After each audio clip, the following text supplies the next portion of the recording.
বাংলাকে নাম্বার 1 করবে বিজেপি সরকার। আমরা মুখ্যমন্ত্রী শুভেন্দু অধিকারীর পাশে আছি, তাকে সমর্থন করছি। গত 1.5 মাসে বিজেপি যা করে দেখিয়েছে তাতে আশাবাদী বললেন রচনা বন্দ্যোপাধ্যায়। সবাই একটাই জিনিস চাই, দেখুন নতুন করে তো কিছু চাওয়া পাওয়া নেই, এবং সবাই সবথেকে বড় কথা আমার দলে যারা রয়েছেন তারা প্রত্যেকে অনেক সিনিয়র আমার থেকে। আমি একদম নতুন মানুষ, আমি অত তাদের মতো সিনিয়র নই। আমার 2 বছরের রাজনীতির ক্যারিয়ার। আর তারা যারা রয়েছেন এখানে তারা সবাই কেউ 5 বছর, কেউ 6 বছর, কেউ 12 বছর, কেউ 25 বছরের রাজনীতিবিদ। তো তারা যে ডিসিশনটা নিয়েছেন তারা নিশ্চয়ই ভাবনা চিন্তা করে তারা সবাই সংগঠিতভাবে একটা ডিসিশন নিয়েছেন। এবং আমাকে কেন সবাইকে অনেক রকম কথা বলা হচ্ছে, কিন্তু আমার বক্তব্য একটাই, আমাদের যে ভোট দিয়েছে তারা তো জনগণ ভোট দিয়েছে, ভোট দিয়ে আমাদেরকে জিতিয়েছেন এবং আমরা জিতেছি তাদের জন্য। এবং যারা আমাদেরকে প্রত্যাশা নিয়ে ভোট দিয়েছেন যে দিদিকে যদি আমরা সাংসদ হিসেবে পাই তাহলে আমাদের কনস্টিটুয়েন্সিতে কিছু কাজ হবে। আমার মুখ দেখার জন্য তো আমাকে ভোট দেননি, আমাকে মুখ তো টিভি চ্যানেলে দেখতে পাবেন, আমাকে যখন অনুষ্ঠানে নিয়ে যাবেন তখন আমাকে দেখতে পাবেন। রচনা বন্দ্যোপাধ্যায় সে ফিল্ম স্টার, তাকে যখন ইচ্ছে দেখতে চাইলে দেখতে পাবেন। আমাকে ভোট দিয়ে রাজনীতির মঞ্চে জিতিয়ে এনেছেন বিকজ তারা চেয়েছেন দিদি আসলে হয়তো আমাদের কনস্টিটুয়েন্সিতে ভালো কোনো কাজ হবে। যেটা আমার সব থেকে ইম্পর্টেন্ট কাজ সেটা হচ্ছে গঙ্গার ইরোশন, বলাগড় ভাঙন, এবং সেটা এত বড় একটা কাজ, সেখানে যদি আমি সেন্ট্রালের সাহায্য না পাই আমি সেই কাজটা করতে পারবো না। এবং সত্যি কথা বলতে আমার সেটা একটা বিশাল প্রায়োরিটির মধ্যে যদি আমাকে বলেন তাহলে আমার বলবো ফার্স্ট প্রায়োরিটি হচ্ছে গঙ্গার ভাঙনের ব্যাপারে আমার সেন্ট্রালের সাহায্য নিয়ে কাজ করা মানুষের জন্য। তো যার জন্য আমাকে ভোট দিয়েছেন, আমি যদি সেইটা করতে পারি তাহলে ঠিক আছে। আমার নতুন করে তো কিছু পাওয়ার নেই, তাই জন্য তো আমি রাজনীতিতে আসিনি। আমার জীবনে আমি 25 বছর 26 বছরের ফিল্ম ক্যারিয়ারে আমার জীবনে যা যা করার আমি করে নিয়েছি।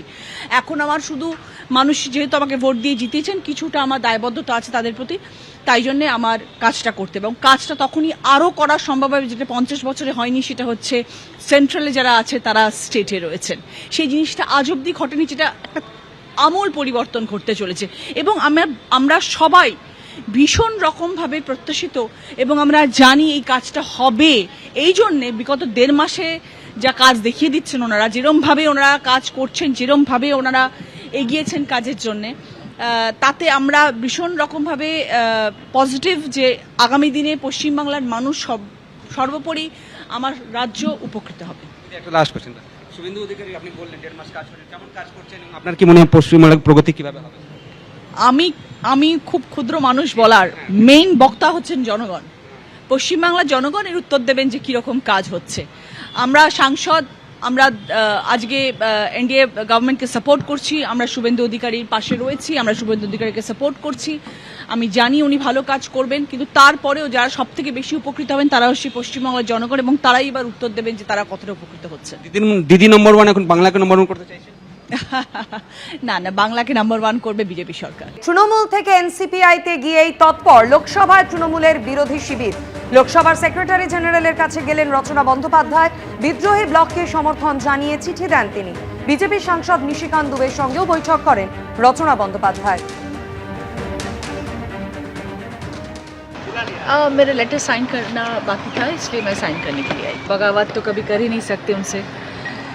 दीदी के साथ बहुत साल पुराने रिश्ते हैं। तृणमूल का साइन ही दीदी है। तृणमूल कांग्रेस में जो लोगों के पास जिनका चेहरा होता है वो दीदी का ही होता है, जिनको हम लोग बहुत रिस्पेक्ट करते हैं।